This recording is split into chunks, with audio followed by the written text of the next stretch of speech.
6 p.m. Pakistan Standard Time. Assalamu alaikum. This is Radio Pakistan. The news read by Daman Zaman. The headlines. The Prime Minister has categorically rejected the possibility of talks with the terrorists. The Interior Minister has urged all the political forces to stand united against those who challenge the writ of the state. In Balochistan, 5 terrorists were killed during 3 separate intelligence-based operations by the security forces last night. Pakistan and Bangladesh have agreed to work closely for the progress and prosperity of the people of both the countries. The OIC contact group on Jammu and Kashmir has reaffirmed support for Kashmiri people's struggle for the realization of their inalienable rights to self-determination. The Israeli forces have martyred 4 more Palestinians in the continued attacks on Jabalia. In Rawalpindi, the first day of the second Pakistan-Bangladesh cricket test has been called off due to rain. And now the news in detail.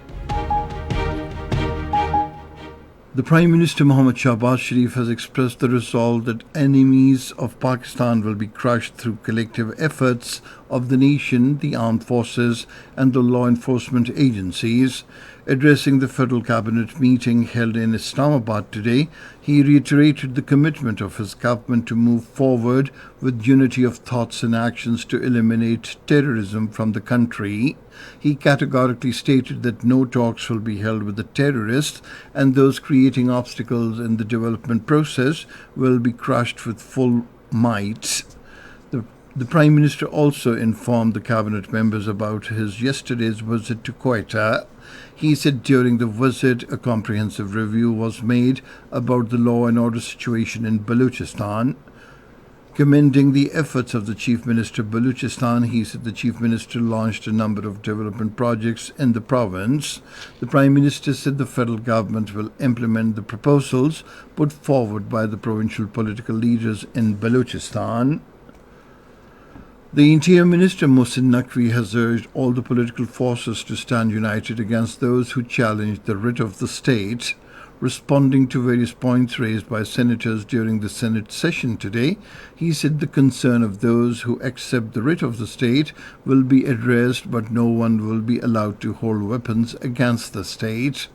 The Interior Minister informed the House that during his recent visit to Quetta, Prime Minister Shahbaz Sharif had meetings with all the stakeholders in Balochistan to resolve their issues. He said the Prime Minister directed to provide 5 billion rupees to counter-terrorism department of Balochistan, while 8 billion rupees have been allocated for provincial divisions. He said the amount would be utilized to resolve local issues.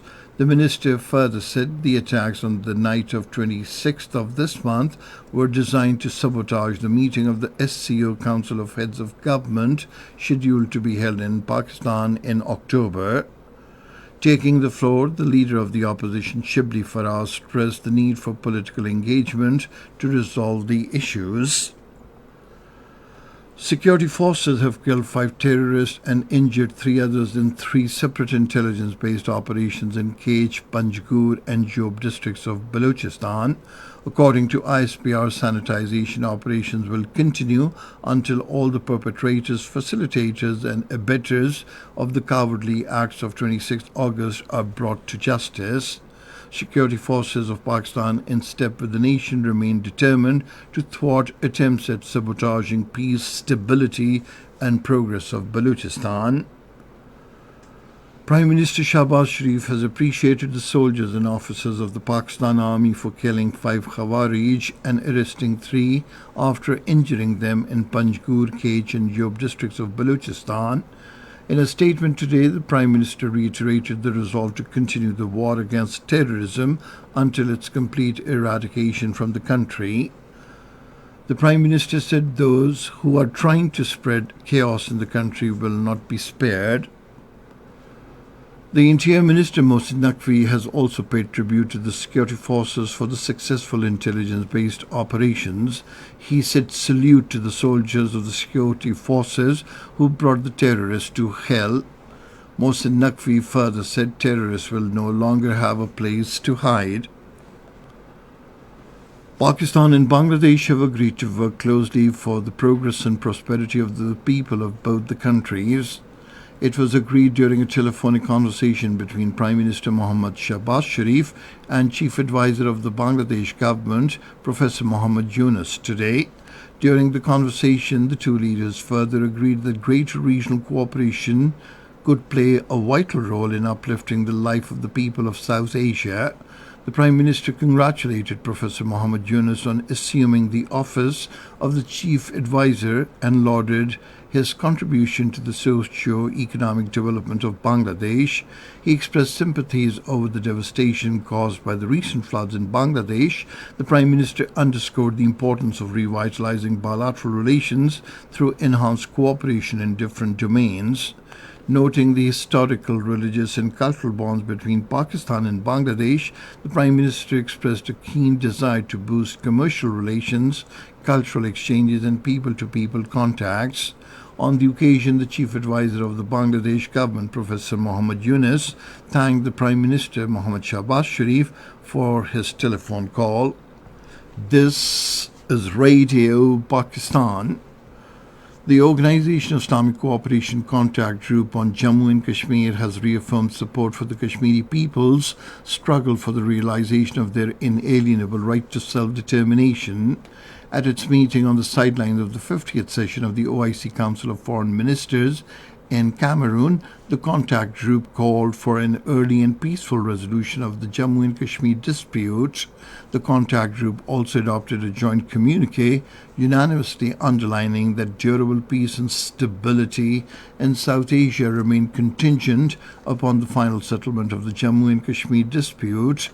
The Foreign Secretary Mohammad Cyrus Sajjad Qazi briefed the contact group on the evolving situation in the Indian illegally occupied Jammu and Kashmir.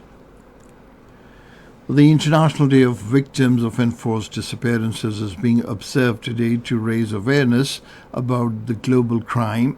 In a message on the day, the United Nations Secretary General Antonio Guterres said under international human rights law, families and societies have a right to know the truth about what happened to their loved ones. Thousands of Kashmiris have been subjected to enforced disappearance during custody by the Indian troops and the police over the last 35 years in the Indian illegally occupied Jammu and Kashmir. A report released by the research section of the Kashmir Media Service on the occasion of the International Day of Victims of Enforced Disappearances today said at least 8,000 innocent Kashmiris have vanished after being detained by the Indian military and police forces since 1989. The report highlighted that during this period, the Indian illegally occupied Jammu and Kashmir, being the most militarized zone in the world, had also seen killings, torture, rape and other brutalities at the hands of the Indian troops. The report criticizes the impunity granted to the Indian troops under black laws like the Armed Forces Special Powers Act, which facilitates a climate of fear and repression. Meanwhile, incarcerated the All Parties Hurriyat Conference Chairman Masarrat Alam Bhatt and senior Hurriyat leader Shabbir Ahmad Shah, in their messages from Tihar jail, have urged the people of the Indian illegally occupied Jammu and Kashmir to visit Sayyid Ali Gilani's grave at Haidarpura in Srinagar this Sunday to mark the third anniversary of his martyrdom. They lauded Sayyid Ali Gilani's lifelong dedication to advocating Kashmiris' inalienable right to self-determination and described him as a hero whose courage and determination will always be remembered. The Israeli forces have martyred 4 Palestinians in the continued attacks on Jabalia. The martyrdom toll of Palestinians in the Israeli aggression in besieged Gaza since October 7 last year has now risen to over 40,600. Cricket. In Rawalpindi, play of the opening day of the second cricket test match between Pakistan and Bangladesh was called off due to rain. And finally, the weather report. More widespread rain, windstorm, thunder showers are expected in the Punjab, Islamabad, Pothohar region, Sindh, northeast and south Balochistan, Khyber Pakhtunkhwa, Gilgit-Baltistan and Kashmir during the next 12 hours.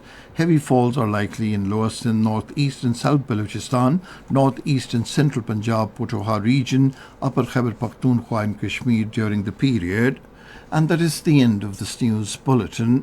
For more news and analyses, log on to our website radio.gov.pk, and you can also watch live video streaming of our bulletins on the link facebook.com/Radio Pakistan News Official.